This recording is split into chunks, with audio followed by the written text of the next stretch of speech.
Hello guys, good afternoon.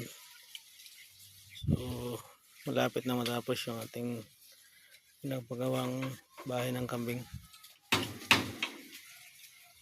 Ito ay pang-apat na bahay ng mga dito, livestock. So, yung una ay yung bahay ng baboy. Ito sa ano naman, itik. Kabila ay para sa manok.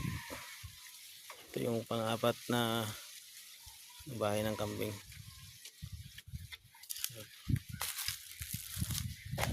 Just starting building the houses of the livestock.